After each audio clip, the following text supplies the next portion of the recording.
Chapter 5, 187. The Explosion.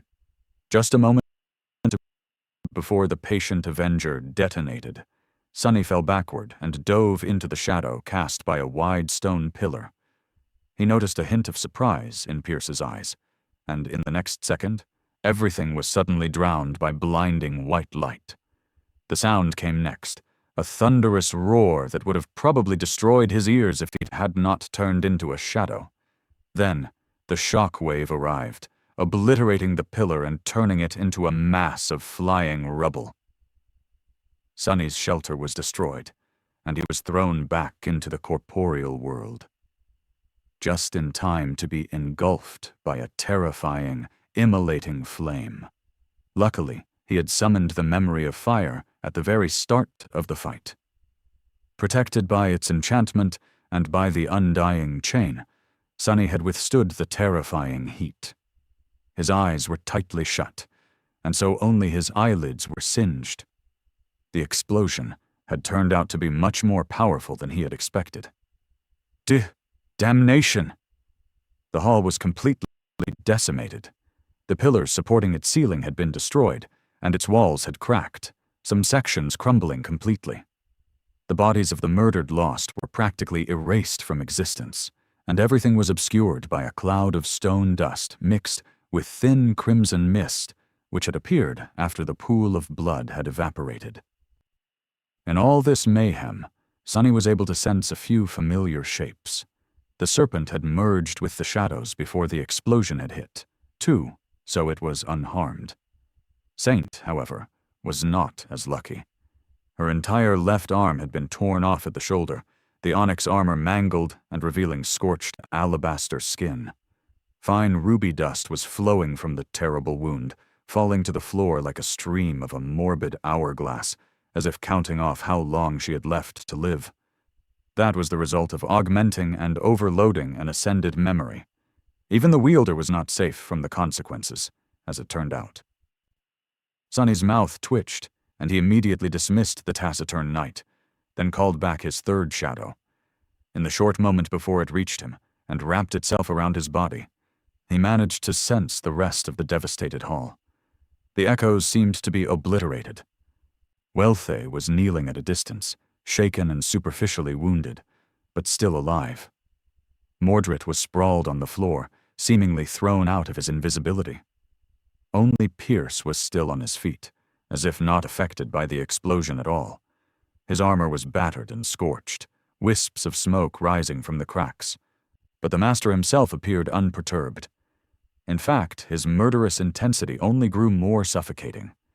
He was like an impregnable stone cliff that could never be brought down by the raging winds. Not wishing to reveal himself, Sonny suppressed an infuriated growl and silently dashed forward. The silver blade of the cruel sight whistled quietly, shooting toward the bastard's heart. However, at the last moment, Pierce shifted and easily deflected the blow with his sword, throwing the spear off course. His armored fist flashed, flying toward Sonny's head. When the blow connected, Sonny was blinded for a moment. His eyes were still closed, but it was as if something exploded behind his eyelids, and at the same time his mind blanked. He only felt the world spinning. Disoriented, Sonny continued his lunge and collided with the fearsome master. The impact threw them both to the ground in a clatter of metal. They flew back, then collided against the stone floor. Pierce grabbed Sonny by the throat and drove a knee into his abdomen, causing another explosion of pain to spread through his body and sending him rolling over his head and away. But not before Sonny's free hand snaked toward one of the cracks in the ascended knight's armor and planted something deep into his flesh. A long, narrow needle forged out of black steel, with gold wire wrapped around one of its ends. Driven with all of Sonny's strength, the heavenly burden sunk into Pierce's flesh almost entirely, with only a few centimeters sticking out of his skin and barely visible in the narrow fissure marring the surface of the knight's armor. Of course, such a tiny needle was not going to wound a master seriously, or even slow down his movements. But damage was not what Sonny used it for. Rolling on the ground, he twisted and landed on his knees, sliding a few steps back and almost instantly regaining his balance. A few meters away, Pierce was already rising to his feet too. His eyes were brimming with killing intent, and his long sword was glistening as it reflected the flames burning around them. He was ready to finish this fight. But then something strange happened. The fearsome master suddenly swayed, a confused expression appearing on his face. A moment later, the soles of his armored boots separated from the stone floor and rose into the air. The heavenly burden was the memory Sunny had exchanged for contribution points after helping Master Jet put down the demented awakened Shadowblade Kurt. Its single enchantment was simple and straightforward. Living beings pierced by the needle would float up and up and up until it was removed. Sunny had acquired it to combine the enchantment with the Darkwing and receive the ability to fly out of the sky below, if need be, which did not mean that it had no other uses.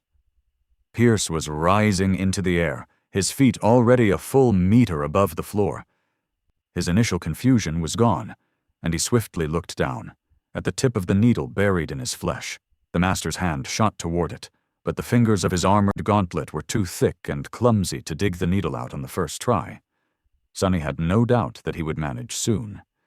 He was also fairly certain that the Ascended Knight possessed at least one memory in his arsenal that would be able to help him either counteract or control the effect of the heavenly burden. However, both of these options were going to require some time, no matter how short. The time that Sunny wasn't going to give him. He thrust his hand forward, sending the moonlight shard flying toward Pierce's eye. Without anything to use as purchase, the knight was deprived of the very foundation of combat ability. The warrior's connection to the ground. He couldn't move to dodge, couldn't control the distribution of his weight to mount an effective defense, and couldn't even use most of his strength. However, Pierce still managed to deflect the ghostly stiletto with his sword, which left him open and defenseless to Sunny's true attack. As soon as the moonlight shard left his right hand, Sunny brought his left up and behind him, used all of the strength the three shadows gifted him, sent a flood of essence into his muscles, and cast the cruel sight forward. His throw was performed with perfect form, just like Effie had taught him. At the last moment, the three shadows flowed from his fingers and wrapped themselves around the somber spear's silver blade. Pierce's eyes widened. The cruel sight shot through the air like a black comet and sunk into the fearsome knight's chest. The force of the throw was so great that it went right through his damaged armor, his tough skin and bones, and then his heart. Still affected by the heavenly burden, the master's body was sent flying up with terrifying speed and impaled on the stones, hanging lifelessly from the tall ceiling of the devastated hall. A stream of blood fell down like crimson rain. Sunny staggered, then supported his weight with his hands and let out a shaky breath. Come on. A moment passed in silence, and then he finally heard the painfully familiar voice. This time the spell's whisper sounded like beautiful music to his ears. You have slain an ascended human, Pierce. Your shadow grows stronger. Gods, I actually did it. Sunny smiled darkly, allowed himself a second of rest, and then rose to his feet, knowing that the battle was not other. Mordred and Veltha were still there, both as deadly as the damned bastard he had just killed. He dismissed the cruel sight, and immediately summoned it again, simultaneously checking on his reserve of shadow essence. Sunny had spent a lot, but not so much as to worry, yet. The soul serpent appeared from the shadows and slithered onto his skin, turning into an intricate tattoo. Still keeping his eyes closed, partially out of caution, and partially because his eyelids were burned and hurt like hell, Sunny extended his shadow sense forward and tried to understand what was happening to the other two participants of this hellish battle. Veltha was standing some distance away from him, swaying. Her hands were pressed against her face. Meanwhile, Mordred. Sunny froze. The female sentinel was dead. He had not noticed it before, but she was laying lifeless on the floor, her neck twisted at an unnatural level. How can this be? Something was not adding up. How could Mordred lose his only vessel so easily? He had only fought one of the masters. Surely he had the ability to defeat Wealtha on one. Otherwise, what had he been planning to do if Sunny allied with the Knights of Valor? How had he planned to resist both of them, let alone with a third enemy added into the mix? The Prince of Nothing could not have been that weak. Suddenly, a small detail attracted Sunny's attention. One of the sentinel's hands was clenched in a fist, something dangling from it. A piece of a torn chain. Didn't that chain feel awfully familiar? A cold, uneasy feeling appeared in Sunny's chest.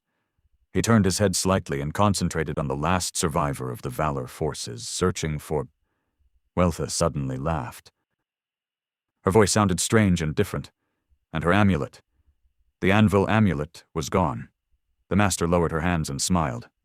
Ah, that is much, much better.